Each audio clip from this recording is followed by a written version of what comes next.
मैंने आपकी जो कॉरेस्पॉन्डेंस है मेट्रोपॉलिटन पुलिस के साथ वो पढ़ी, जिसके मुताबिक जो है वो इन्वेस्टिगेशन इस वक्त जारी है।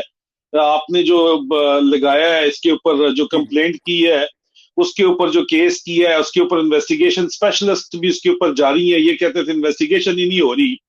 तो ये इनको क्या मिर्चें क्यों लगती हैं शाहजी इतनी ज्यादा? मैं आपके साथ गपशप करूं, इंटरव्यू करूं, तो इनको मिर्चें इतनी नवाज शरीफ के नौकरों को क्यों लग जाती? बस ये लगता है कि आपसे ये सारे जितना भी ये पीडीएम है ना, ये सारा ही आपसे जेलस है कि एक मुहब्बे वतन मेजर साहब हैं, रिटायर्ड हैं, उन्होंने पाकिस्तान की सलामती का झंडा अपने हाथ में पकड़ा हुआ है। और पूरी दुनिया के जितने भी मुसलमान हैं जो पाकिस्तान से प्यार मोहब्बत करते हैं, वो आपको आपके फॉलोअर भी हैं, उनमें मैं भी एक हूँ। और ये जो है ना, ये जल के इस तरह कोयला हो गए हैं कि ये सारे मेजर आदिल राजा साहब के पीछे क्यों सारे